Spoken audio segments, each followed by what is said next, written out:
Welcome to this explainer. Today, we're diving into a truly fascinating intersection of mind and matter. Usually we think of philosophy as just abstract ideas, right? But today, we're going to explore how the profound Buddhist philosophy of the Middle Way is quite literally built right into the architectural blueprint of the magnificent Bodhi temple at Bodh Gaya. What if the path to enlightenment isn't just a philosophy, but an actual physical blueprint?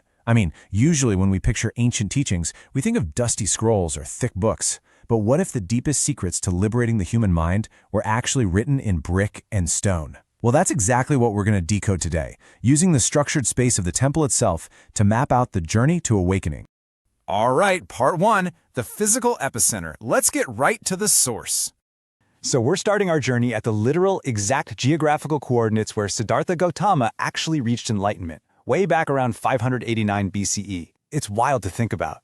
The temple complex meticulously preserves the actual physical sites of his earliest realizations. You've got the Bodhi tree, where he meditated for 3 days and nights straight. Then there's the unblinking stupa, the lotus pond, and the jewel walk, where legend has it lotus flowers literally sprang up as he paced back and forth.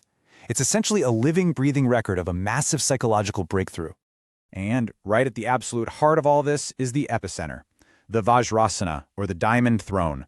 Emperor Ashoka established this in the 3rd century BCE, and ancient texts claim, and I absolutely love this detail, that this specific spot is the only place on Earth capable of supporting the sheer metaphysical weight of a Buddha's attainment. How incredible is that?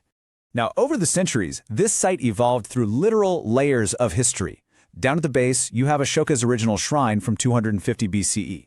Move up a bit, and you hit these massive, protective sandstone railings from the Sunga Empire. And then, soaring above the whole shebang is this towering, 55-meter truncated brick pyramid from the Gupta period. It's a monumental structure that somehow survived centuries of decline to become the stunning temple we see standing there today.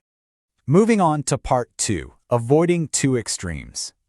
Okay, so in the Buddha's very first teaching, the Dhammacakkappavattana Sutta, he drew some clear boundaries around his realization. See, before his awakening, he had basically lived out two wildly different lifestyles. On one hand, you had the sensual extreme. This was his early royal life, total addiction to sense pleasures, which he bluntly described as low, coarse, and unprofitable. But then, on the exact opposite side, you have the ascetic extreme. He actually spent years with ascetics practicing severe self-mortification.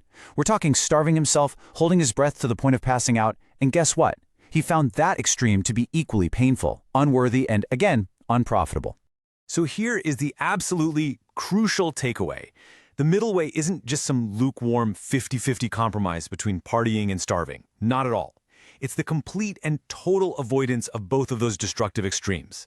By choosing restraint and mindfulness over both addiction and self-hatred, you aren't just compromising, you're generating deep, clear insight, and ultimately that leads to nirvana, achieved by walking the Noble Eightfold Path. All right, let's go a little deeper into part 3, the engine of existence.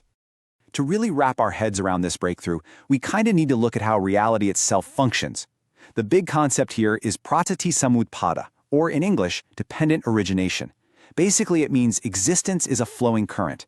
Every single thing arises dependent on a massive, interconnected web of causes and conditions. And because everything relies on something else, nothing actually possesses a permanent, independent, metaphysical self. It's all connected. And that idea creates this profoundly deep philosophical middle ground. The Buddha noticed that the world almost always traps itself in dualities, right? Like, on one side, you have eternalism, the belief that you have an indestructible, permanent self. But that just leads to grasping and eventually suffering. On the flip side is a nihilismism, the belief that we are just utterly, completely destroyed at death, which basically leads straight into nihilism. But the ontological middle? It recognized that things do exist, but only as an interconnected stream, totally devoid of any permanent absolute entity. So how does this interconnected stream actually work in practice? Well, think of it as a 12-link engine of existence. It's this continuous cyclical loop that flows from ignorance over to craving, into becoming, and circles all the way down to aging and death. But here is the absolute genius of the whole system, causality. Because it's a linked loop, if you can snap just one link, specifically that root link of ignorance, you shut down the entire cycle of suffering. Game over for suffering. Which brings us to part 4. The architecture of liberation. This is where things get really cool. This is where the deep philosophy and the actual physical space of the temple merge beautifully. The Buddhist path to liberation is traditionally mapped onto the Dharma wheel, which is divided into 3 progressive mental disciplines: Shila, Samadhi, and Prajna. And get this, as you move from the outside of the temple complex to the inside, the physical architecture matches those 3 mental layers perfectly, literally layer for layer. Starting at the very outermost layer, we have Shila, or moral virtue.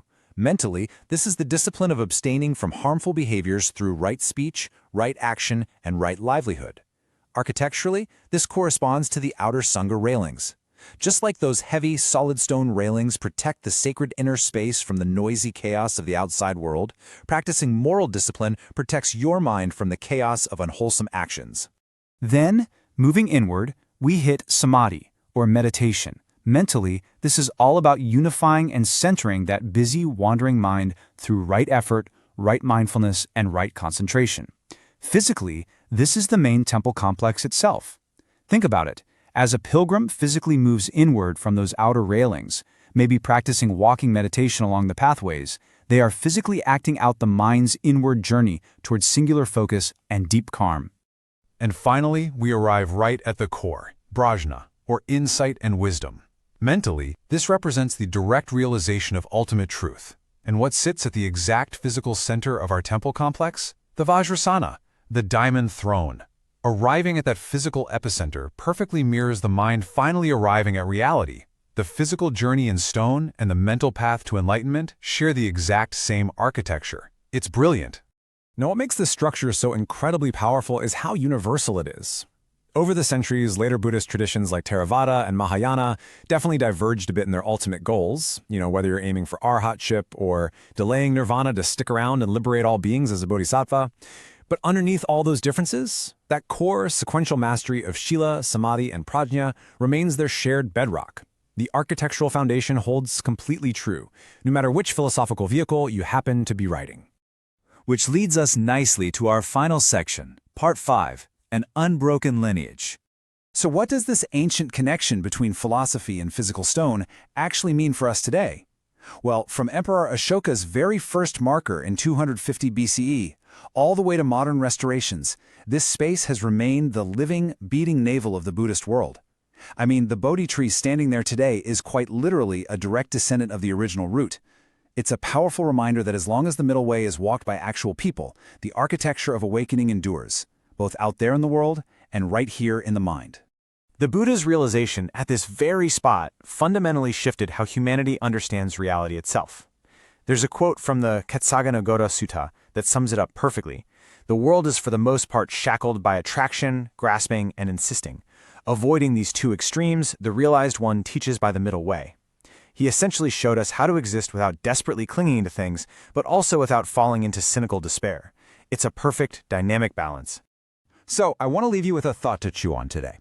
We've just seen how the middle way literally built the Mahabodhi temple, but I want you to look inward for a second. As you build the architecture of your own life, what extremes are you clinging to? Where are those unhelpful dualities? Overindulgence on one side, maybe deprivation on the other, really shaping your days? How can you use this ancient stone-carved blueprint to construct your own